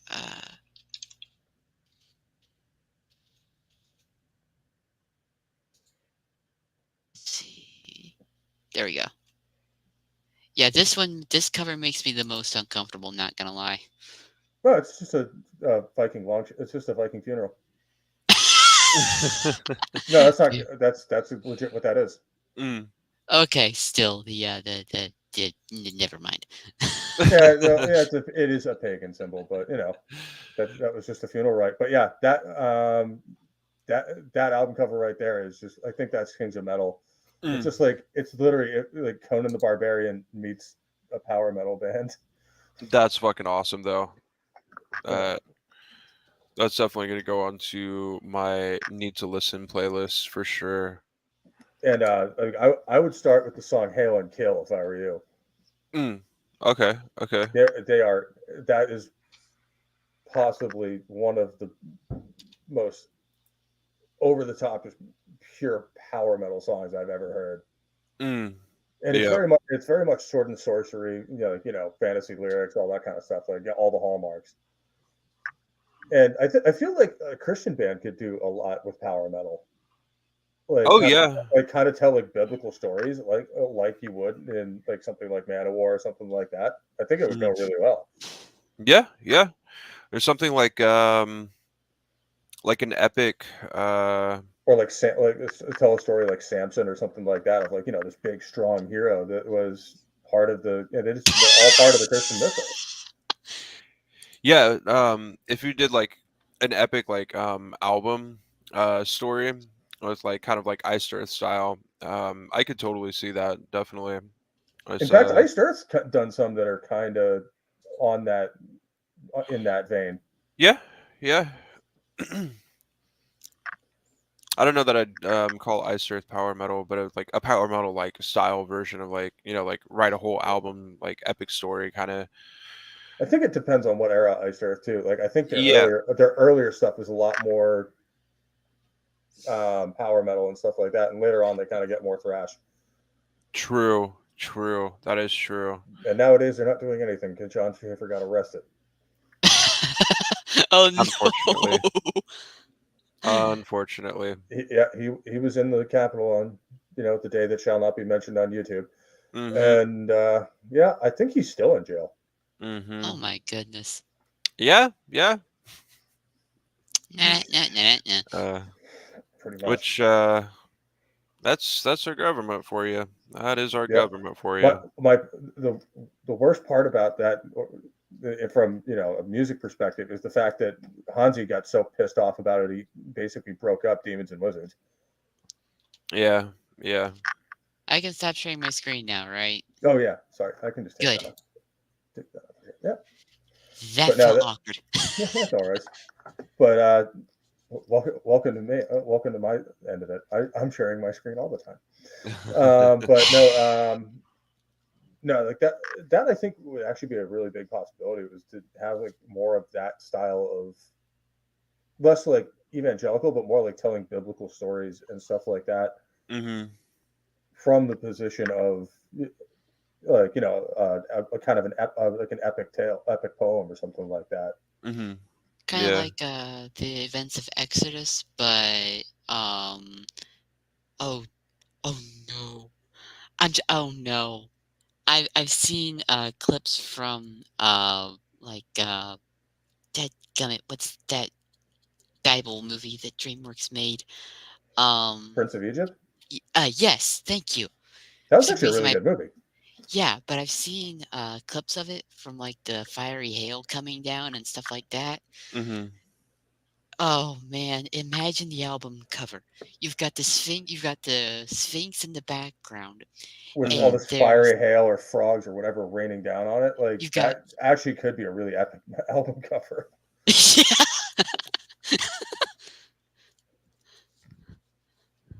Like, I could totally see where you're going with that, though. That I can vibe with that. Yeah, not gonna lie, me too. And if it's done right, like you say, like more like an Iced Earth style, or like, a like one of Sabaton's records, where they kind of Oh all like yeah, kind of do like a concept record with it, Mm-hmm. with that as the kind of the backdrop of it. That could actually be fucking awesome. I'd listen to that. Oh yeah. Oh yeah. But yeah, imagine Absolutely. that. this is yeah, like, yeah, we won't talk about that. But I feel bad now because I've gotten you excited for something that's probably never gonna happen. honestly, I wouldn't be surprised if someone's already done it, or someone's considered it. Mm. And hell, if you want to do it, write it. Yeah. And like, it doesn't even have to be like, and a lot of people would attach to it, because it doesn't have to be like, only Christian thing. It could be like, hey, like, we're just telling the story of Exodus through heavy metal. Mm. Yeah. And there's been more than one concept album that's been done like that. Oh yeah. Definitely. Definitely. if Like, you want, and like, if you hell, want, like, King Diamond specializes in that. Like his albums are all like a horror story told over the course of 12 tracks. oh really Mm. cool. And King Diamond does a great job, especially like, Welcome Home, or I'm sorry, the album's Abigail, but a couple of his albums are absolutely fantastic. And he Mm. has that like this like really creepy wail to his voice too, where he'll like really does really good on the horror end of the scale.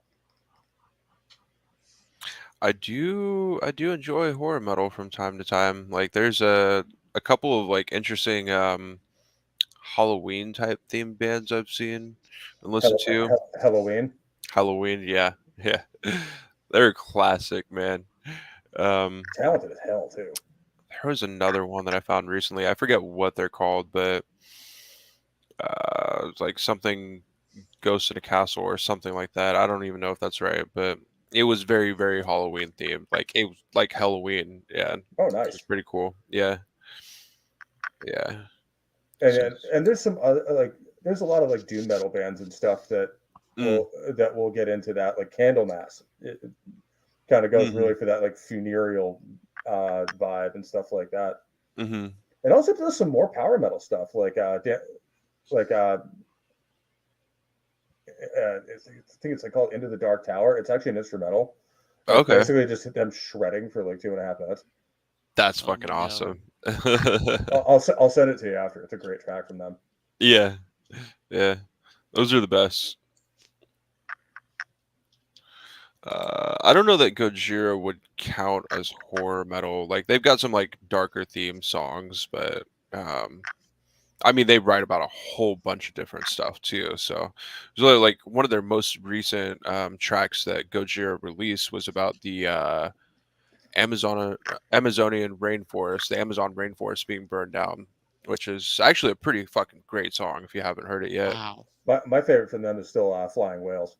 Yeah, it's a Dude, great because one. especially because they get you in that like almost like trance-like state with the bass, Yeah, and like you don't hear the freaking tempo at all until the guitar starts coming in, and then you just hear that shit. Yeah. Hey, Arcasul, how's it going, man? What's up, Art? But no, that like Gojira's well worth looking into if you're a fan of like that kind of music. Yeah. Heartily recommended. They're kind of hit or miss for me. Like it's either the group fits just right with me, or I can vibe with it, or I don't, and it's just kind of not something I'll listen to. I agree. The thing I like the most about that band is specifically the guitar sounds, the way I forget the name of the main guitarist. The way he has his amps set up, he's got like what he does is he's got dual 5150 amps, Ooh, which if you know, so for those that don't know, 5150s are specifically modeled after the modded amps that Eddie Van Halen made. So they sound like it's not going to be like Eddie Van Halen's sound, but it's going to be that gritty, heavy, like just dirty, raunchy, heavy metal sound that Eddie had. And to this day, like the 5150s are still some of the best heavy metal amplifiers that you I'd say can it's a get tie out there. between that and the Marshall JCM 800, Yeah, JCM 800 is another solid which one. is also why they're like $1,600. I looked. Yeah, if you can find them, yeah. Like the OG JCMs are pretty hard to find, but I think Marshall still makes them. okay. Yeah, so that's cool. But yeah, 1,600, I don't doubt that. That's expensive as hell. Yeah, no, he's got these dual 5150s that he runs through like 4 cabs. And then he's got a backup setup of the exact same thing. So he's like running all four at once, but God his sound's damn. only going through two of them, right? So it's a stereo sound setup, and that's why Gojira Live sounds so fucking epic, is because those guitars setups that he's using, the main guitars, can't keep forgetting his name, but yeah, it's just fucking awesome. But yeah, Apparently Michael Sweet Michael used one. Sweet. Yep, So Michael Sweet. we Okay. were just talking about. So apparently DragonMaster's got to go. So Yeah, food calls or yeah, all something right, along those lines. Yeah. Oh yeah, a noble endeavor. no worries, man. All And right. but Hey yeah, man. Jacko. What would you give these this output from them like overall? Are you talking about? Oh, you said outfits. Are you talking about your shirt or? Never No, mind. no, I was like joking. I the was first two records. joking. Yeah, Um. Talking about the band. yeah, like just like in the first in the early period, because I'll just lump Um. these two albums together because this is kind of their formative years. Um. I mean, it's not bad. Uh. I think it was pretty good for the time and pretty important for the time. But no offense. I come for their newer stuff. No, Just because of yeah. that's perfectly valid. Like there's bands I hate their newer stuff and like the old stuff, Maiden, and there's stuff that I like Judas Priest, where I always love their older stuff, but their newer stuff grabs me too. Mm. So Yeah. and that's always a good thing is when you find bands that either have a period you like or you like all of it. Like I've Yeah. gotten into bands from the back front where I listened to their newer stuff and I really liked it, so I then went down their back catalog and I found a lot more stuff I liked. Mm. Yeah. Mhm. Also, Pope, I have two things for you. Sure. Um, First of all, I feel like I owe you a thank you. No, Um, no thanks necessary, man. This was your idea.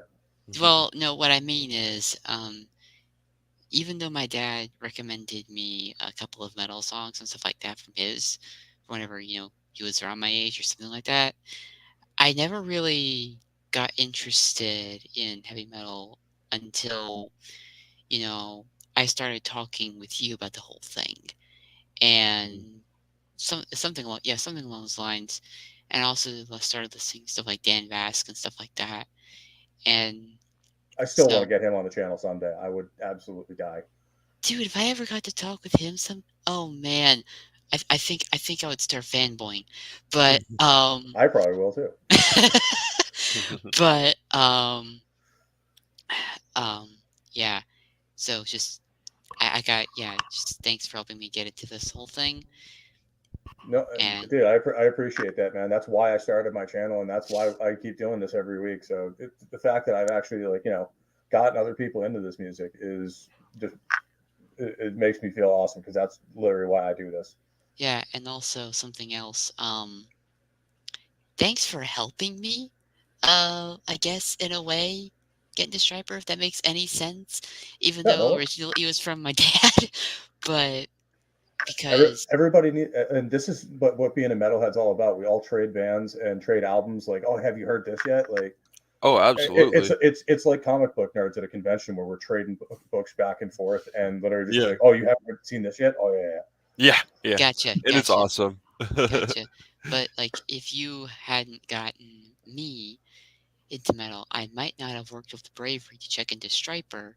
And if I hadn't gotten into Stryper, then the whole stigma, the whole Christian stigma thingy might not have gotten ripped away as much as it was Mm. for me. Because to me, whenever I started listening to Stryper, metal kind of went from being this weird thing that had this weird taboo on it, like as far as, I'm concerned, to something that moved more into the cool category, if that makes any sense. oh yeah. We've all had that moment where things just finally start to click for us. Like, I never used to be into black metal until like 5-6 years ago, and then I started listening to the early stuff, Hmm. and all of a sudden it started making sense to me. Like the music style and all that, like really started to coalesce. So I totally get what you're going for, man. And we've all been there. We've all had that first band, a first album that just kind of got us started down the path of being full on metalheads. Oh yeah. Oh yeah. All right. Well, I gotta go because, yeah, again, food calls. But All right, yeah, man. Well, thanks for coming on, and thanks for coming on and talking to us. yeah, yeah. And hopefully next time I can prepare better and not procrastinate like every other teen. Hey, well, we all do it. All right, all right. See y'all. Catch Have a you good one, later. man. All right. Well, All I think right. I think that's gonna do it for me because I got a jet too because my parents just got home from Ireland, so I need to help them out with some stuff.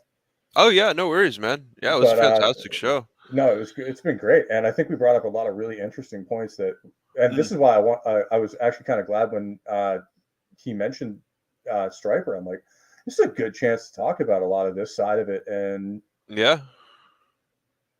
all that. So I'm really glad that we actually got a chance to talk about it, and we'll probably do other bands like in this vein later on. Oh yeah. Like I'm sure you've got recommendations for Cephalus too. Like what was that, Path of Wrath of Odin or whatever it was.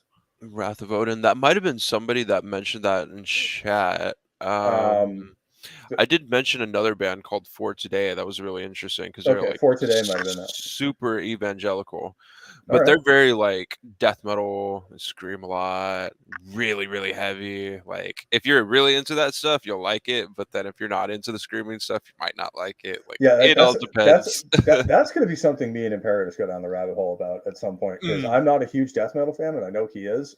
okay. So I'm going to have him recommend a real death metal album, Oh and yeah. Oh and yeah. we'll see what I have to say about it because I do like some of it, like Bolt Thrower and stuff like that, is pretty good. So Bolt thrower's good. Yeah. we'll burn that bridge when we get to it. Definitely. But no, as always, guys, thanks for hanging out with us. Herbs, what do you got going on, man? So I do plan on going onto Twitch later tonight. So twitch.tv/Sergeant Herbs. I'll be streaming some Destiny with my good buddy the Shagsworth. And yeah, gonna be streaming for a couple more days until I hit my like 7-day requirement for affiliate and thing. And then after that, I will be working on my YouTube content. But other than that, if you want to check me out on Twitch, you're more than welcome. I'll be hanging out there, and then YouTube content will be coming soon. So keep an eye out for that. But yeah, yeah. Other than that, We'll see you all around in chats and hanging out and stuff, and listen to some heavy metal. Hell yeah. Absolutely, man. And Yeah. then I think next week, the next episode I'm going to be doing is going to be on July 4th, because it's it's one day off from Sunday, so we'll do it on the 4th, and we are going to be doing The Glorious Burden by Iced Earth, an all-time classic that we are going to have a lot of fun with. Hell yeah. And other than that, I think Thursday I'm going to be on Thursday Night Throwdown on Comics Division channel. Me and Imperatus are going to be talking some tabletop gaming and stuff like that. So be sure to check us out there. If that's still going on, I'll have to check with a couple people on that. But no, it should be a great time. And other than that, if you guys, again, as always, if you guys have any ideas for streams you want to do, or bands you want to hear me talk about, or want to come on and talk about yourself, then feel free to leave them in the comments. Send me a message on Gilded. I'm not that easy to get a hold of because I'm not on Twitter anymore. But no, absolutely, we'll make it happen. And and if you want to come on the show and talk about it, we'll get you on here. I always like listening to new stuff that I haven't even heard before, or haven't heard in a long time, and maybe have a new opinion of. So make sure you guys keep feeding me that stuff, because I love it. And other than that, that's pretty much all I got for you guys. So take care, stay healthy, stay safe. I love you all. I'll catch you next time.